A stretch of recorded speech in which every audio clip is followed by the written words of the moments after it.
I am Ferdinand Marcos, and I am the President of the Republic of the Philippines. I stand today on behalf of 110 million Filipinos. Everyone, hello people and hello words Philippine. It's me again guys, Let's Talk Vlog. Nakita nyo guys yung nakablo? Yan si Mar Rojas. Alam niyo kung bakit? Nandyan po ang Pangulo, mga kababayan, sa San Jose, Antique, Capiz, Rojas City, mga base, ha? Anong gagawin ng Pangulo? Natural, magbibigay ng bigas na naman ng libre sa mga beneficiaries ng mga purpose, guys. Alam po naman natin, ang Iloilo, barwarte po ng ni dating Senator Drilon. Siyempre guys, ganun din si Rojas. O, diba? Shout out sa mga Dilaws at saka mga Pinkles. So yun mga kababayan. Ayan ang Pangulo guys ha. Mamigay ng bigas. At syempre hindi lang bigas. Magbibigay siya ng kaukulang cash assistance sa bawat LGU. Wow. Saan kayo makikita niyan guys ha? O nakita niyo yung mga bigas na yan? Well. Paano yan? Mga bumabati ko sa mga Pangulo. Yung mga kritiko niya, yung nagmamagaling. Nakala mo kung sino may nagagawa. Oh. Ayan o. Ay papakita ni Pangulong Marcos sa inyo ngayon kung paano ang kanyang gagawin. Siyempre, bubuhat ng bigas yan guys. Oh. Ibibigay niya. Oh, di ba? Oh, para sa kalaman ng lahat mga kababayan ha. Si Pangulong Marcos laging nag-GJ yan. Halos araw-araw. Paano kaya niya nasisingit yun ano? Siguro after yan, every 3 days or 4 days. 3 days, 1 week, no? I'm not sure, guys. So, ayan ang Pangulo.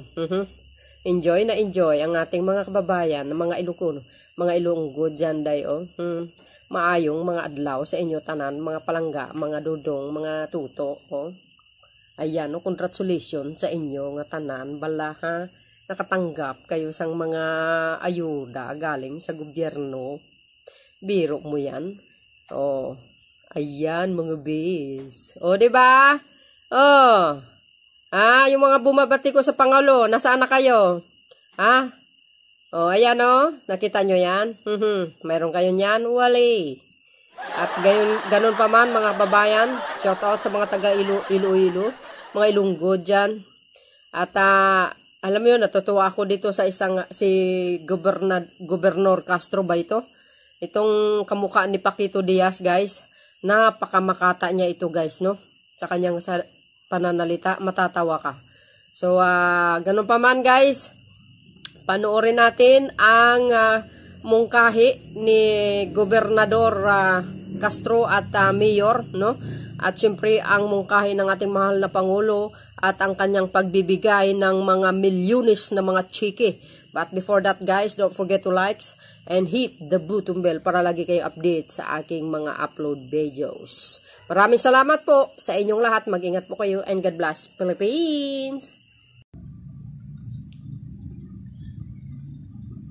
Ikinalulugod ko po at ng bawat kapisnon na batiin at salubungin ang Pangulo ng ating bansa, His Excellency President Ferdinand Bongbong Marcos Jr. Wow, nandyan talaga si Rosas. Una sa lahat, nais ko pong ipaabot sa inyo, Mr. President, ang taus-pusong pasasalamat ng mga kasimanwa dito sa Rojas City at Capiz. Wow. Lalo na ang 1,000 benepisaryo ng inyong Rice Assistance Program. Dami yan, ha? Ayan sila, guys, oh. Madamo yan nga salamat, Mr. President. Wow. Maayong adlaw. Marami na rin kami hinaharap na pagsubok nitong nakaraang mga buwan. Dahil sa pandemya o dahil sa red tide. At ang tulong po ninyo Mr. President, sa Rojas City ay higit na makapagpagaan sa ating mga kababayan sa pagharap ng mga pagsubok na di maiwasan dala ng pagbabago ng ating kapaligiran. Sa muli po, maraming salamat sa inyong tulong at sa inyong pagdating, Mr. President.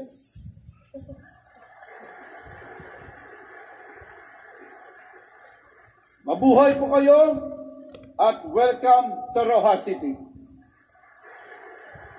Madamong salamat, Mayor Ronnie Dadivas. Sa puntong ito, ating tawagin si Capiz Governor Ferdinand Castro upang magbigay ng kanyang mensahe. Salamat, Ginoong tagapagpakilala. Mr. President, before I proceed, I would like to correct my representation to you because I told you that the last time we met and talked to each other was when we had the BICAM in the Senate. That was the postponement of the barangay SK election. But I remember that I, with Secretary Anton, was with you when we were in Davao during the time that Congressman Cardama was married. But I thought you were the one who would be married in Davao. Mr. President, ibig ko pong ipaabot sa inyo na bago pa man kayo dumating, ay nagbubulong-bulungan ang mga recipients ng inyong bigas. Nagsasabi sila na sa tanang buhay nila ay ngayon sila makakatikim ng bigas na kasing bango ng presidente ng Pilipinas. Wow. Oh, grabe, guys. Ang kinakatakutan ko, mahal na Pangulo, Agoy. ay baka maamoy nila ang bigas na iyong ibibigay sa kanila at pagkatapos, dahil ang pagkakalam ko, ang bigas na ito ay kanilang matatanggap dahil sa red tide. At ang kinatatakot ko, mahal na Pangulo, ay baka magdasal ang mga ito na araw-araw ay may red tide sa Capiz. Agay, paktay ta. Para sa inyong kaalaman, mahal na Pangulo, hindi po ako nagtataka na kung bakit malapit ang mga Capizenyo sa inyo. Dahil bago po kayo dumating, ay kumpul-kumpul ang mga ibon na nakapatong dito sa bigas na nakatumpok sa ating likod. Kaya napagsabi ko sa sarili ko na kung ang ibon ay pag dumarating ang Pangulo, lalong-lalo na ang mga Capizenyo. Yeah. Pero bago ako magtapos ng aking pananalita, alam niyo po dito sa aming probinsya, nabuhay si Paquito Diaz, guys. Pag may dumarating na bisita, ay pag sila'y pumalakpak, nagigiba po ang aming stadium. Okay. Pero ngayon po na kayong dumating, ibig kong iparinig ninyo sa mahal na Pangulo na ikinagagalak natin ang kanyang pagdating, ikinagagalak natin at iniyayaman sa ating puso ang kanyang pagdating. Kaya iparinig nyo ang makagibang pamamalakpak. Naks naman. Makata ito si Gobernador, ah. Buhay na buhay si Paquito Diaz, guys, ah.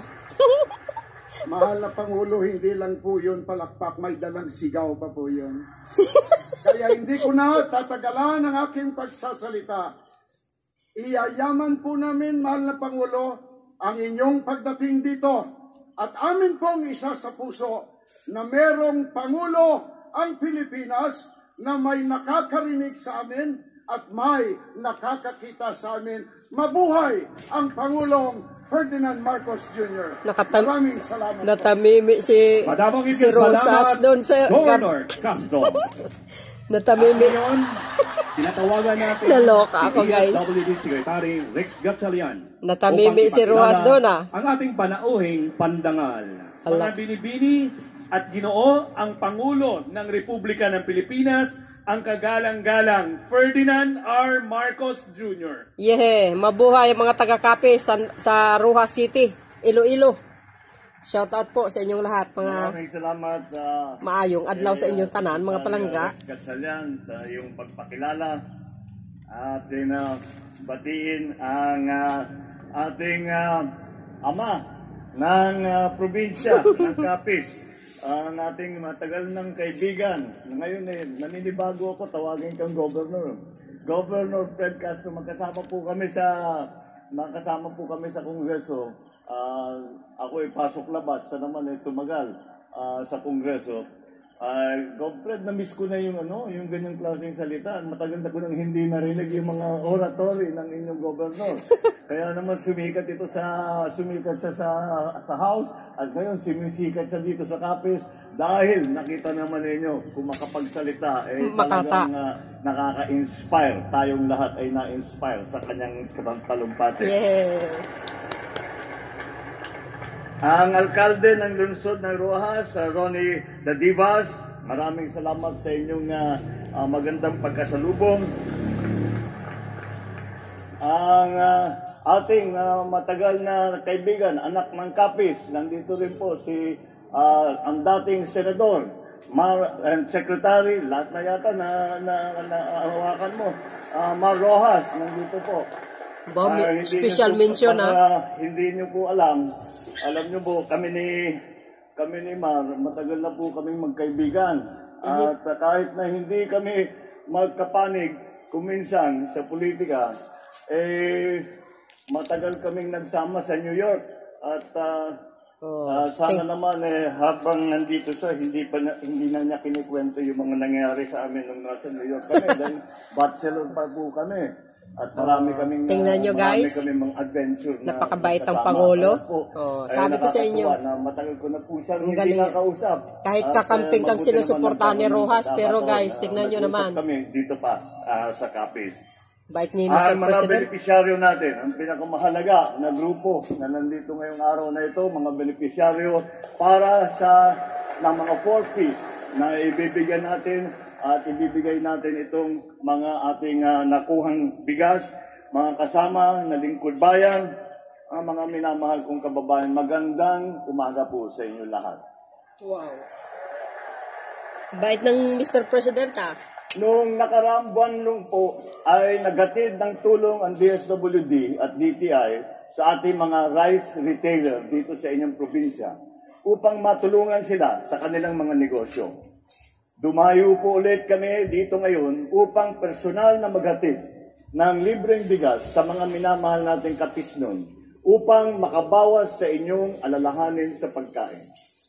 Muli na naman po kaming nagsasanib puwersa kasama po ang iba't ibang ahensya ng pamahalaan tulad ng DA, DSWD, DOLE, DOH, TESDA, CHED, Philippine Coconut Authority, Philippine Crop Insurance Corporation, Agricultural Training Institute upang muling ilapit sa inyo ang kanilang mga serbisyo. Naway masulit po ninyo ang pagtitipong ito sapagkat ito po ay para talaga sa inyo.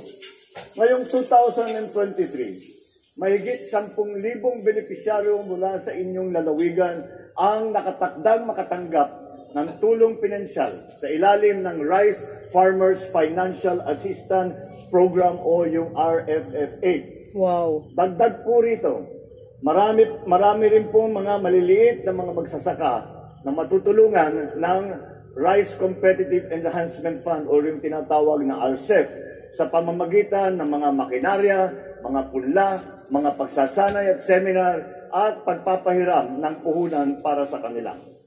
Dahil dito, inaatasan ko ang DA at ang Department of Finance na pabilisin ang pagmamahagi ng mga benepisyong ito. Umpisa pa lang po ito sa mga hakbangin ng gobyerno upang mapaunlad ang buhay ng mga Pilipino. Mula sa pagpapalakas ng agrikultura ng bansa at sa pagpapalawig ng mga benepisyong handog ng iba pang mga sektor. Masaya po ako na makitang maraming natutulungan ang ating mga proyekto. Ibig sabihin lamang po nito ay tama ang tinutungo ng ating direksyon para sa pamumuno. Ang hiling ko lamang po ay lalo ninyong pag-ibayuhin ang inyong sipag at tiyaga upang sa gayon ay mapabuti ninyo ang inyong buhay at makatulong sa ibang mga Pilipinong kailangan din ng kaagapan. Higit sa lahat, makilahok sa pagbabantay sa ating lipunan. Marami po rin po tayong malaking nakakapandoloko ng kapwa. Tunay po ang nakakagalit ng mga smuggler at hoarder na yan. Nasisira ang daloy ng merkado, kaya tumataas ang presyo ng mga pangunahing bilihin dahil sa kanilang mga iligal na gawain. Kaya naman, nakikipag-ugnayan din tayo sa Kongreso na maamyendahan ng ilang batas upang tuluyan ng maging krimen ang agricultural economic sabotage at mapabigat ang parusa dito. Mga kababayan, gaano man kalaki ang kanilang sindikato, tulad ng natimbog natin sa na-smuggler sa pier ng Zamboanga noong buwan ng Agosto, wala pong binabatbat yan sa nagkakaisang nating lakas. Kaya kung may nalalaman po kayong sangkot sa mga ganitong transaksyon, huwag po kayong matakot na magsuplong. Tandaan po ninyo, kasabay ng pagsulong ng bagong Pilipinas ay ang pagkakaroon ng panatag, masagana at matatag na buhay. Wow. Ang kinin po natin ito. Yes. Maraming salamat sa inyong lahat at kayo ay maging kasama natin sa pagpapaunlad at pagpapaganda sa buhay ng bawat Pilipino. Ito po ay ang ating ginagawa.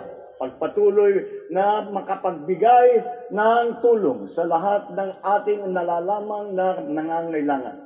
Kaya po, wag po kayong nagdadalawang isip na magsabi kung kayo po ay nasa alanganin, kung kayo po ay nangangailangan, at ang pamahalaan ay gagawin ng lahat upang kayo ay bigyan ng tulong. Wow. Maraming salamat po. Mabuhay ang buong lalawigan ng Capiz. Magandang umaga po sa inyong lahat. Yehey! Maraming salamat po, mahal na Pangulo. Mga kasimanwa, bukod sa bigas ay magbibigay din ang ating mahal na Pangulo ng assistance mula sa iba't ibang ahensya ng gobyerno. Wow, congratulations. Inaanyayahan po natin ang ating mahal na Pangulo na pangunahan ang pamamahagi ng tulong. Mula sa DA. Guys, ay papatayin ko po yung audio mga kababayan sapagkat baka maka-copyright po tayo. Yung mga cheque na ibinibigay ni Pangulong Marcos Jr., no? Una-una dyan mga kababayan yung Department of Agriculture na bigay po ng ng cash assistant sa Libertad, Antique po yan. Ay ang tumanggap po yan ay si Acting Mayor Julito Mateo mga kababayan. Hindi lang po dyan nagtatapos mga kababayan, ay namigay din po ang ating mahal na Pangulo dyan po sa dyan pa din guys sa Antique, no? 18 na kalabaw at 167 na baka sa 17 na municipalities mga kababayan ng Antique. Yan po ay talagang napakaganda itong ginagawa ng ating mahal na Pangulo mga kababayan. 18 na guys 18 na baka, 18 na kalabaw at 167 na baka sa 185 na farmers sa 17 na municipalities ng Antique. O, biro nyo yan? Saan kayo makakita niyan? Tapos namigay din po guys ang BFAR ng certificate sa bayan ng Libertad na para ito sa mga mangingisda naman mga kababayan. Nagbigay din po ang DOH ng 5 million. At syempre guys, ang TISDA, namigay din po ng scholarship, cash assistance sa mga kolehiyo. Alam nyo, sa totoo lang guys, talaga namang hanga ako sa Pangulong Marcos Jr. No? Ito, namigay din po ang DSWD. Marami po yan guys, no? Ipaparinig ko sana sa inyo sapagkat mayroong kanta, baka makapirate po ako. Kaya sinabi ko lang yung ang bahagya, yung talagang ibinigay ng ating mahal na Pangulo. Milyones po ang mga ibinibigay niya, mga kababayan, yung mga mangingisda, nabigyan din. Kaya alam mo yun, maganda itong ginagawa ng Pangulo sapagkat mga kababayan, yung bigas talagang diniretso sa mga purpose. Kasi kung idadaan mo yan sa kapitan or sa LGUs, mahirap na guys ha. Pero ang aking concern lang dito sa mga check-in na ito na sana po talagang mapunta doon sa nasasakupan ng mga LGUs. Kasi ang mga LGUs guys ha, binigyan po talaga ng kaukulang tulong ng pamahalaang Marcos mga kababayan sa bawat ahensya. Nako, hindi lang po 100,000 ang binigay, milyones po yan mga kababayan. Sana po mabigyan ang dapat mabigyan at mapunta talaga sa kanilang nasasakupan, no? At siguro naman wala silang masabi sa Pangulo. Ay talagang dagsa at bumaha ang tulong. O, tingnan nyo guys si dating Senator Marojas. Nandyan sa gilid. Ay napakahambol ng Pangulo, di ba? Ayan, mga certificate guys ha. Wow. Sayang lang guys no kung may kaso lang for music lang naman mga best. So, yun guys, no? At marami pong mga ayuda na pinagkaloob ng ating mahal na Pangulo dyan po sa Capiz at Rojas City. And see you again guys on my next live. Thank you for always supporting me. Don't forget to like and hit the button bell para laging update sa aking upload videos and live. Maraming salamat po. At, ayan. Sa mga coconut planters guys, ibabalik. Wow. Saan kayo makakuha niyan? Makakita niyang klaseng Pangulo. Marcos lang ang sakala mga bis. So, yun guys. Bye, bye, bye, baboos!